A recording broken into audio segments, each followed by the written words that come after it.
TRS party ఆడవాళ్ల పైన, అది గ్రామీణ మహిళలు, బస్సులలో ఎక్కే మహిళలు క్యాబరెట్ డాన్సులు చేసుకోండి, రికార్డ్ డాన్సులు చేసుకోండి అన్నటువంటి దుర్మార్గులు మరి మొన్నటికి మొన్న నాకు సోదరుడు, నేను రాఖీ కట్టే సోదరుడు పొన్నమన్న, మరి అదే విధంగా ఇంకో మా రాజ్ ఠాకూర్ ఎమ్మెల్యే గారు అత్యంత పవిత్రమైనటువంటి అసెంబ్లీలో మేము కూర్చున్న ఫోటోలను కూడా మార్పింగ్ చేసి అత్యంత దుర్మార్గంగా వివరించారు. నిన్న మా జిల్లా సోదరిమణి కొండ సురేఖ మంత్రి గారు అక్కడ ఒక ఎంపీ గారు మెడలో ఆమెకు దండేసిండు, కండువ చేనేత నూలు దండేసిండు. దాన్ని షాదీ కళ్యాణం లక్ష్యం పంచిర్రు అని ఇట్లానట్లని ఒక సెటైర్లు ఎంత దారుణం అంటే, ఆడవాళ్లంగా రాజకీయాలలో ఉండాలా వద్దా, అసలు ఏం చేస్తే కరెక్ట్, ఏం చేయకుంటే మా పని మేము చేసుకున్నాం, మమ్మల్ని వెంటబడి వేధిస్తోంది బీఆర్ఎస్ పార్టీ. అరే మీ ఇళ్లలో ఆడకూతురు లేరా? ఇంత దుర్మార్గంగానా? నిన్న మొన్న కూడా సీఎం కుటుంబాన్ని, వాళ్ళ పిల్లలను అట్లా వేధిస్తా ఉన్నారు. అంటే వీళ్ళు మనుషులు కాదా?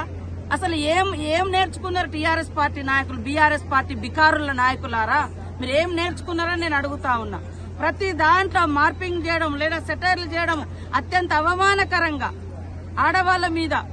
మీ ఇంట్లో ఏం చేసిరో దేశానికి అంతా తెలుసు, కానీ అయినా కూడా మేము ఆడకూతురుగా మేము మాట్లాడలే ఆ సబ్జెక్టులు. ఈ రోజు మరి మొన్నటికి మొన్న ఒక ఎమ్మెల్యే ఇగో గాజులు వేసుకొని అంటారు, గాజులు వేసుకున్న వాళ్ళందరూ ఇక్కడ పనికిరాట, వీళ్ళందరూ మరి ఎన్నో పనులు చేస్తున్నారు, అద్భుతాలు సృష్టిస్తున్నారు, ఈ దేశాన్ని ఏలినరు, ఇవాళ ప్రపంచాన్ని ఏలుతున్నారు. కానీ ఆడవాళ్ళంటే ఇంత చులకన భావం, ఇంత దురహంకారం అటువంటి భావము, అదే విధంగా యాక్టివ్ గా పనిచేసేటువంటి మహిళా మంత్రుల మీద, మహిళల మీద, గ్రామీణ మహిళల మీద.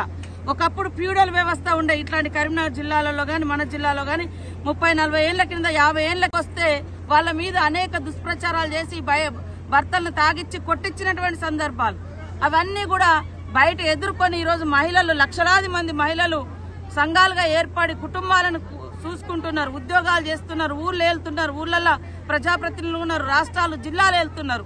కానీ బీఆర్ఎస్ లో ఉన్నటువంటి దుర్మార్గమైనటువంటి ఫ్యూడల్ భావజాలం మాత్రం ఆడోళ్లను, ఆడ కూతుళ్లను అత్యంత అవమానకరంగా మరి ట్రోల్ చేసి 1000 ఏళ్లు వెనుకకు నెట్టాలి, మళ్లీ దొరతనమే ముందుండాలనేటువంటి దుష్ట సాంప్రదాయాన్ని వాళ్ళు సోషల్ మీడియాల ద్వారా ప్రచారం చేస్తారు.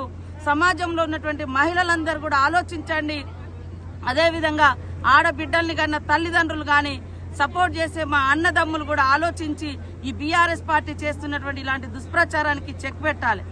ఆమె ఒక ఇన్ఛార్జ్ మంత్రిగా పోతే, ఒక ఎమ్మెల్యే ఒక దండేస్తే, దాన్ని ఒక ఎంపీ దండేస్తే దాన్ని కూడా అత్యంత దుర్మార్గంగా నీచంగా ప్రచారం చేస్తున్నారు. మీకు అక్క చెల్లెలు లేరా? మీకు బిడ్డలు లేరా? మీ ఇంట్లో అమ్మలు లేరా?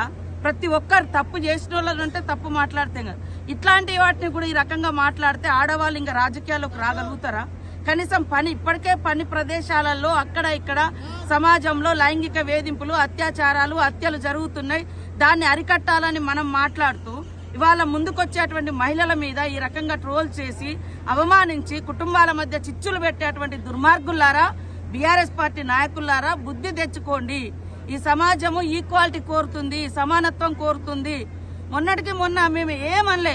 అరే ఇప్పుడు బస్సులలో కూర్చున్నోళ్ళు ట్విట్టర్, ఆయన అయితే ట్విట్టర్ పెట్టుకోవచ్చు అంట, ఏది సెల్ ఫోన్ వాడచ్చు.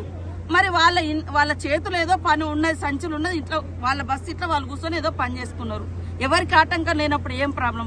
ఎవరికైనా అవమానకరంగా డాన్సులు చేసుకోండి, కుటుంబాలు డాన్సులు చేయండి. దీనికును నేను అన్నదానికి ఏమన్నా పొంతన ఉన్నదా? అయ్యో ఖాళీగా ఉన్నప్పుడు కూర్చుంటారు, చేతిలో ఏదో పని ఉంటుందో, కాగితం ఉంటుందో, రాసుకుంటారు, చదువుకుంటారు. మరి ల్యాప్టాప్ ఓపెన్ చేస్తారు. ఆడ కూతుర్లు ఉద్యోగాలు చేసి కూరగాయలు కొనుక్కొని పోయేటప్పుడు ఏంటన్నా అరే వాళ్ళ ఒళ్ళో పెట్టుకొని ఒలుసుకుంటారు కావచ్చు. దాన్ని కూడా ట్రోల్ చేశారని మేము మాట్లాడితే క్యాబరెట్ డాన్సులతోటి, రికార్డుల డాన్సులతోటి పోల్చారు. నిన్నటికి మొన్ననేమో నా మీద అసెంబ్లీలో మా అన్న, మా సోదరుడు మాకు రాఖీ కట్టించుకొని పాదాభివందనాలు చేస్తాడు. అట్లాంటి వాళ్ళ మీద కూడా మార్పింగ్ చేసిండు. ఇవాళ కొండ సురేఖ మీద అసలు మొన్న మేయర్ మా విజయలక్ష్మి, గద్వాల విజయలక్ష్మి మేయర్ మీద అరే ఎక్కడికన్నా పోతే ఇట్లా నెట్టుకుంటారు కావచ్చు, షేకాండ్ ఇచ్చుకుంటారు కావచ్చు, మాట్లాడుకుంటారు కావచ్చు. ఇంత దుర్మార్గమా? అసలు ఎటుపోతుంది ఈ సమాజం? ఈ బీఆర్ఎస్ పార్టీ ఎటు తీసుకుపోతుంది? 1000 ఏళ్ళు వెనుక పోవాలన్నా ఆడవాళ్ళు ఇంకా బయటికి రావద్దా? పని చేసుకోకూడదా? రాజకీయాలు చేయకూడదా? ఉద్యోగాలు చేయకూడదా? ఊళ్ళు లేలకూడదా? సర్పంచులు, ఎంపీటీసీలు, ఎంపీపీలు కాకూడదా? మంత్రులు కాకూడదా? తెలియజేయాల్సినటువంటి అవసరం ఉంది. బీఆర్ఎస్ పార్టీ వీటన్నిటికీ క్షమాపణ చెప్పాలని డిమాండ్ చేస్తా ఉంది.